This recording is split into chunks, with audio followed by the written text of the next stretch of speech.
Hey guys, it is Amy. Welcome back to another YouTube video. I don't know when this will be posted, but this is my book review. So I hope you guys enjoy. All the books have a quite similar theme. As you can see, I'm already holding up two. It follows, some of it is, they all follow sort of a psychological horror or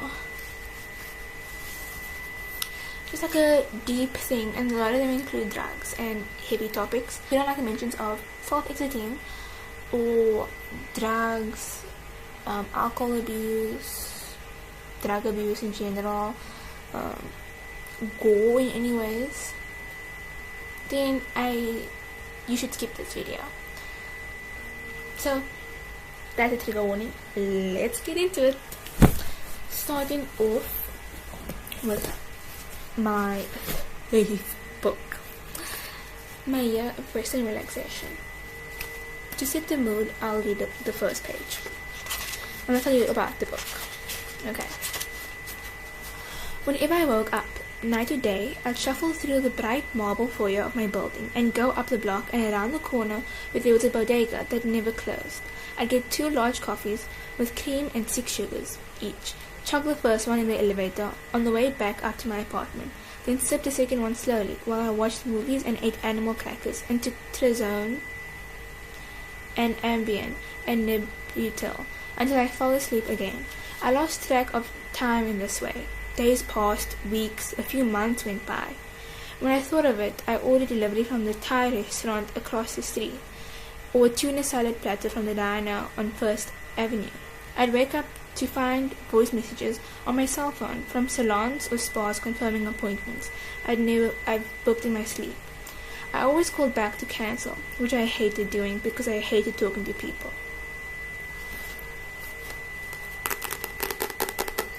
Now let's talk about what it's about.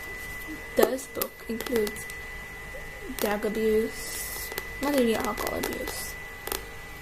There are some inappropriate, obviously, sexual things in this, but it's not not that graphic. It's not for example, Icebreaker or Haunting Adeline in any way. Pretty cash. And it's mentioned in passing, so not the main plot.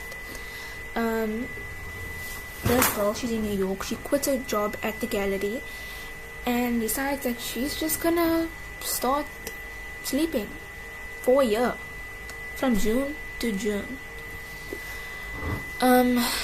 She doesn't really communicate with anyone besides the guy at the bodega, where she orders the coffees every time she's awake, at least, which is not often.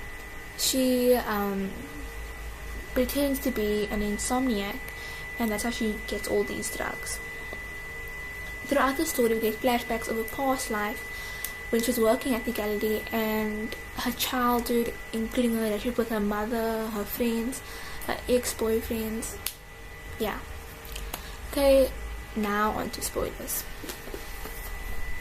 This book was mad crazy.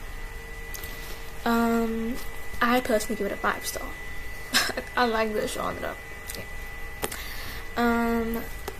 She's very conventionally attractive.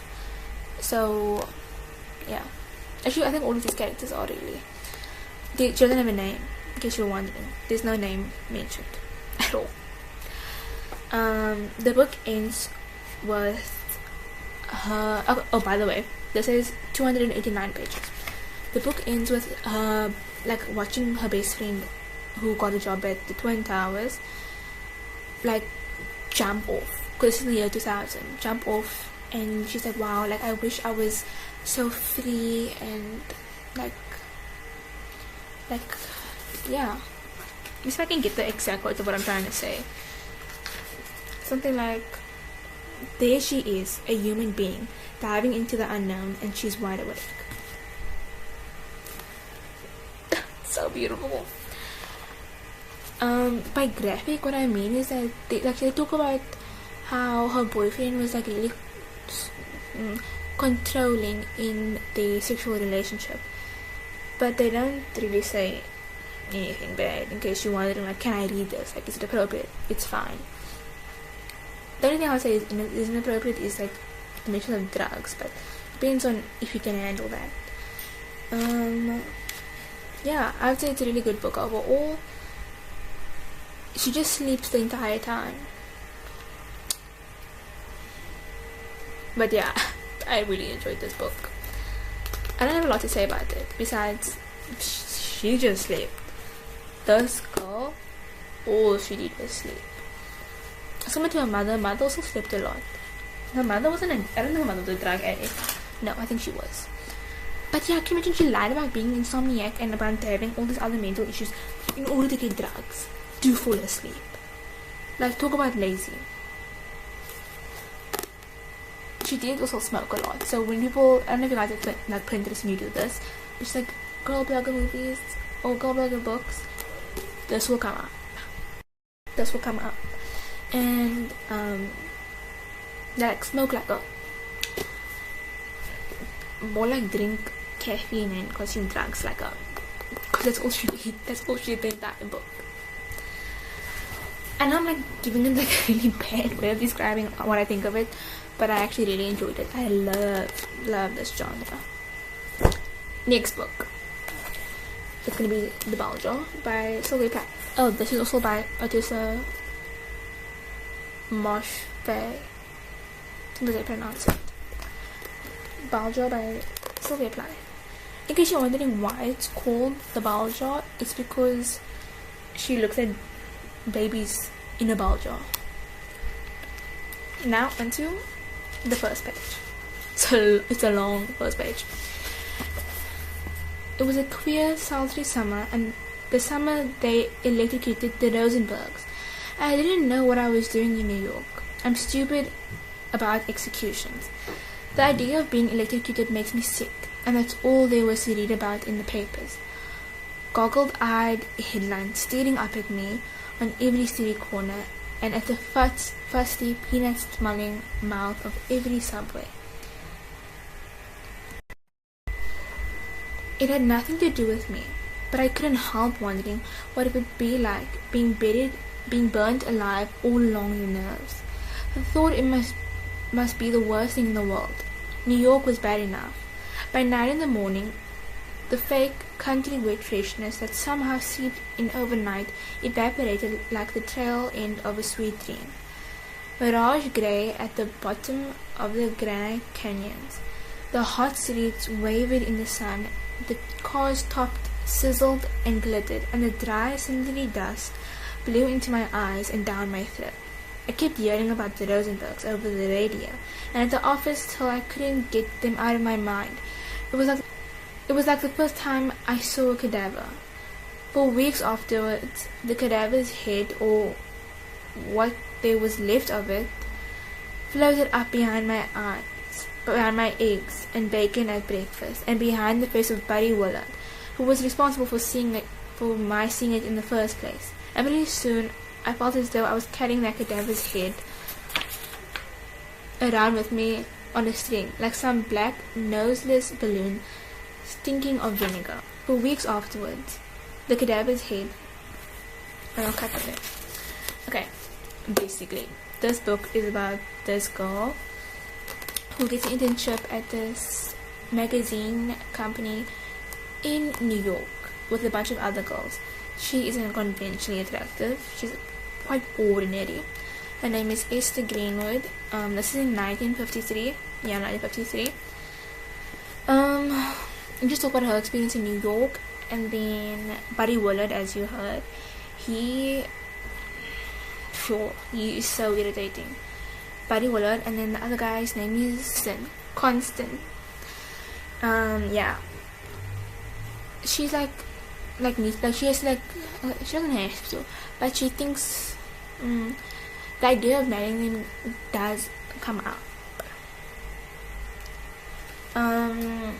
Yeah, basically it's just her and her life. And she doesn't really know what to do or who she should be. And this is where we get the victory analogy. In my version, oh by the way, this has 234 pages. In my version, on page 73, you can find the fig tree analogy. Starting off with, from the tip of every branch, like a fat purple fig, a wonderful future beckoned and winked. Oh, beautiful. I love that analogy. Because it's so deep. It's so real. I mean, I often feel like that. Like, I always say that I want to become a surgeon and especially a cardiologist. But in reality, I would love to become a detective or, you know, a writer. And I just think what you're saying, just that it's like I can relate. A lot of people are offended by the like racism and words used in this book. But at the same time, you gotta remember this is a modern classic, meaning it was written in the 1900s. It was written in, I think it was published in 1963. So there are slurs used towards black people and Asian people. Yeah. A lot of people get really offended. They're like, oh, da da da da da. But in all honesty, when people read a book that's set in like that's published in these times, they need to keep in mind that these books will be racist, and it's gonna have some sexism or some homophobia or anything of that sort, because that was the norm back in the day. So for you to like go online and bash a classic for the way the author thought, not realizing that that was what the thing was, you know, it's almost like, imagine bringing like, okay, example, Call Me by Your Name, and giving that book to someone in the 1800s. They will start a fight. They will like be like, how dare you write this book, this is so bad, it would have never gotten published. That's the exact reason, that's the exact same thing as these books being brought up now, if you understand what I'm trying to say.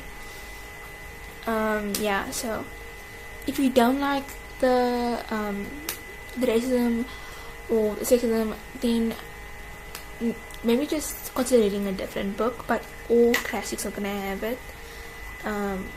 Yeah, like I've read maybe 3 or 4 classics, and they all had their fair share of sexism and racism, so, or even like war propaganda. So I just want to put that out there. Now on to spoilers.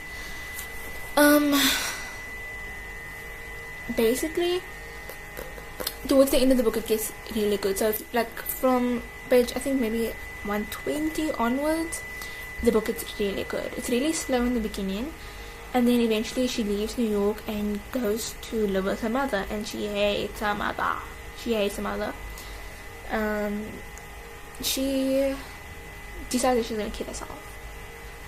So she plans on laying in a bathtub, slitting her wrist, and then just going out like that. She doesn't end up doing it because she's too like scared. So her mother sends her to like a psych ward. So this book is very similar to, okay, picture this: Virgin Suicides meets Girl Interrupted. That's pretty much what the book is like. More on the Girl Interrupted side, obviously. But yeah, it was pretty enjoyable. Yeah, very dark. So this book includes suicide and drug abuse, not really. Alcohol abuse, no. Yeah, there is some nudity in it, but it's not like it's not like this. It's more like, oh, she was exposed, end of story. Yeah, I really enjoyed this book. I think I gave it maybe 4 stars. I have to check to confirm. A really good book. Really good book. Yeah. That's what I think. I think it's just like a must read. I really enjoyed it. Nice book. The next book on my agenda is Open Throat by Henry Hoke. This book has 156 pages. And let me read you the opening page. I've never eaten a person, but today I might. I wake up in my thicket to the sound of whip cracks and look out and see a bulky man in brown leather jacket and brown hat swinging the whip towards two other people, a man and a woman. The woman holds a phone and says, "You look just like him. Oh my God." The man with the whip smiles and cracks it again, but I feel something in the bottom of my stomach. That's not hunger. I also feel hunger.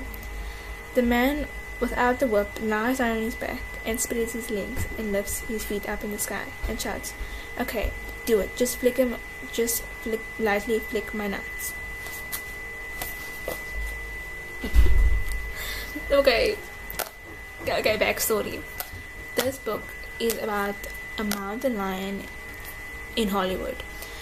So he learns how to speak from the humans around him. That's why the wording sounds like that. It's written really nicely, as you can see. You can read this in, like, even if you read fast, you can read this in 1 hour 15 minutes. It's a really, really easy read.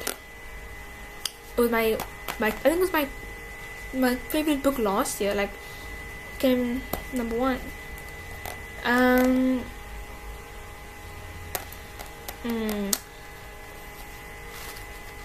They describe it as a queer lion, but I don't really know where the queer part comes in.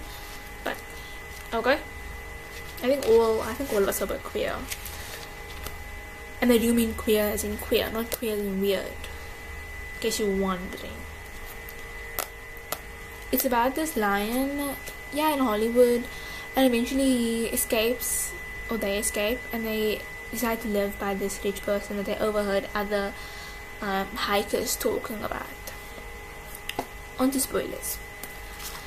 So he the lion goes and then he meets a daughter of this rich person, and then they like plan to escape and run away, and then he decides nah, and then eventually he does eat someone. He does eat a person. That's like the last page. It was really good, like, honestly. There are a lot of swear words in this. Something from, like, it's like a lion talking like a human. So there's words. I think there's words misspelled in this. There's slang. All of it is in here. Really, really, really good. I'm surprised that a lot more people know about this book. It is honestly stunning. I give it a 5 star. If I could give it a 10 star, I would. It is so good.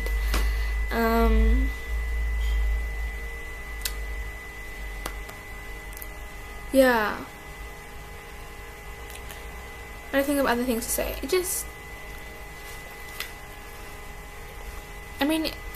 It's just such a good book. I don't know how else I can convince you. The first page was really odd, but it's good. Let me read you the quote here. "There is no creature whose inward being is so strong that it is not greatly determined by what lies outside it." Beautiful, beautiful, beautiful. I often forgot that it's a lion we're dealing with, though. So that's all I can say about this book. It's really short, as you can see. Now, I finished this book Sunday, I think. Monday or Sunday. No, Monday I finished it. This book has, let me check.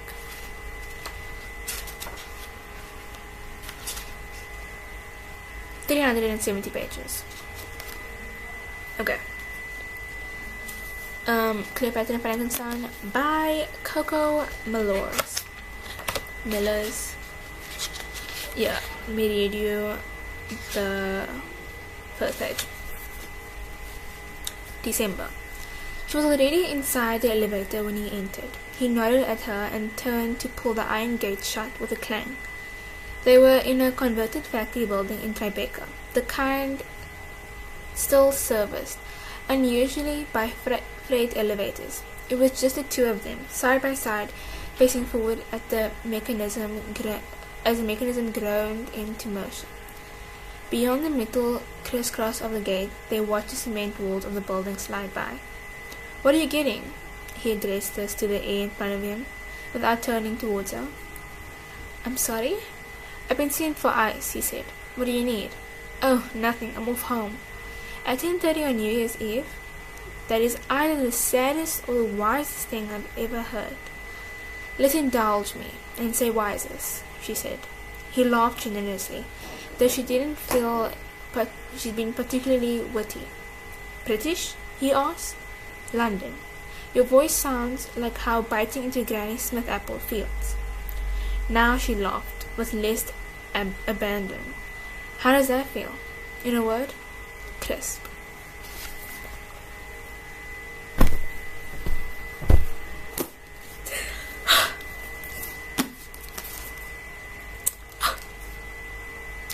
Good. This is written in third person. These were written in first person. The books I just told you now. This book was so good. It was, oh my gosh, it was so good. I went online and I looked the book up to see if anyone else was like feeling the passion I had for this book. Everyone hated it. Cleo and Frank. That's her names, Cleo and Frank. A lot of people know that this one line where it's like, the line even says, he's like, go on then, he said. Where are you from? You really want to know all that about me? I want to know everything about you, he said, and was surprised to find he meant it.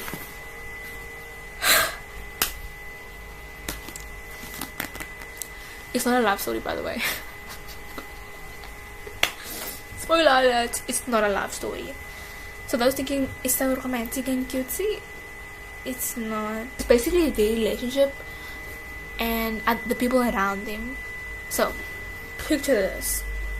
Cleo, Frank. Frank's friends and family.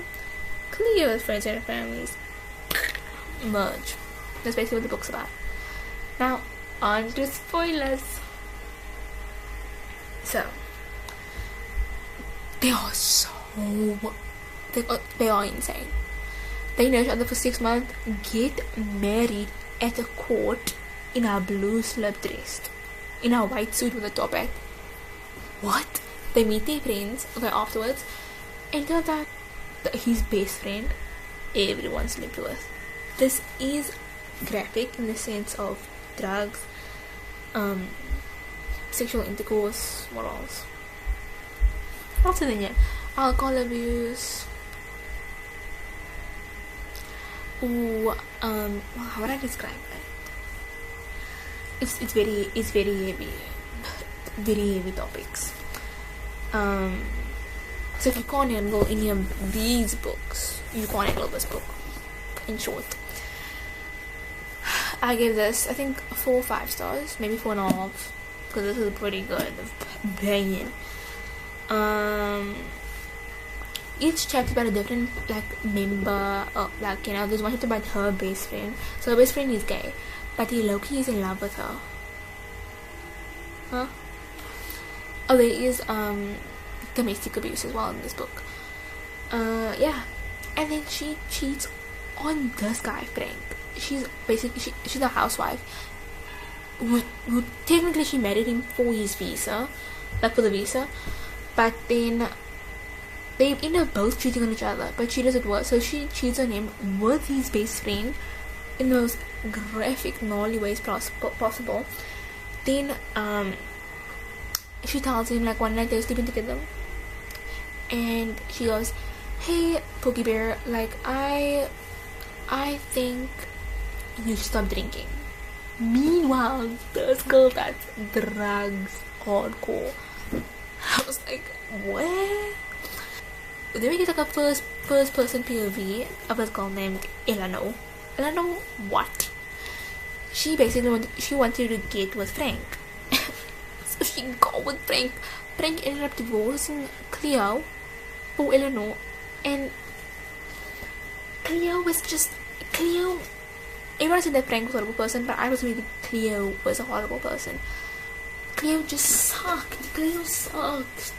Quentin, he's gay, so there's a lot of graphic things towards that area, and he ends up becoming a drug addict, proper. He's addicted to I think meth or something, and he just goes berserk, and Cleo ends up like leaving him and like not being his friend anymore. It was very hectic. This book was incredible. It's nothing like the cover. I would rather, it's a very, very dark book, but I loved it. On to the last book of the evening, Bunny by Mona Awad. Let's read the first chapter, in the first page. This book also split into parts, as in part 1, part 2, part 3. I think there are chapters in between, but that's how it's written. Yeah. We call them bunnies because that is what they call each other. Seriously, Bunny. Example: Hi Bunny. Hi Bunny. What did you do last night, Bunny? I hung out with you, Bunny. Remember, Bunny? That's right, Bunny. You hung out with me, and it was the best time I ever had. Bunny, I love you. I love you, Bunny. And they hug each other so hard, I think their chests are going to explode. I would even safely hope for it from where I stood, leaned in the opposite corner of the lecture hall, department, lounge, auditorium, bearing witness to 4 grown women, my academic peers, cooingly strangle each other hello or goodbye, or just because you're so amazing, Bunny. How fiercely they grip each other's pink and white bodies, forming a hot little circle of such rib-crushing love and understanding it took my breath away. And then the nuzzling of ski jump noses, peach fuzzy cheeks, temples pressed against temples in a way that made me think of the labial rubbing of the bonobo or the telepathy of beautiful murderous children in horror films. What are we thinking? How many pages? I think this is like 373 pages. This is about this girl named Samantha. She wants to become a writer, so she's doing like a project, and then there's these 4 girls. They call themselves Bunny, but she's like the nickname for them, like I think it's called Cupcake, Vignette, Creepy Doll. I always get the last one's name. It's very much like Mean Girls, cultish vibes. She eventually gets invited into this gang, and she goes insane. Now, onto the name. It's named Bunny because spoiler, named Bunny because the campus is roaming of bunnies, so they take the bunnies, put it into a cage, hold hands, and then the bunny explodes, and men come to the door, knock knock knock, and then if the man is like alright, they keep him. If the man isn't alright, then they can X and kill him in the bathroom. And throughout the entire book, Samantha, our main character, is going insane. And then her best friend gets involved, named... I've got a best friend's name. Her best friend gets involved, and her best friend's like, oh my gosh, are you okay? And then, oh my gosh, at the end of the book, there's this guy. This guy turns out to be a bunny. And he was such a... Oh my gosh, he was so fine. Like, I don't know, like, guys. He was fine. Yeah. I know this video is so long, but I gotta talk about this. He, ended up being a bunny. And I was like, what? The entire... So part 1 is her, like, being disgusted and getting into it. They call it, like, smutsuling, where they talk about, like, really erotic things. Like, it's like poetry almost. Like, yeah. Incredible. 5-star. Moving on. Bye!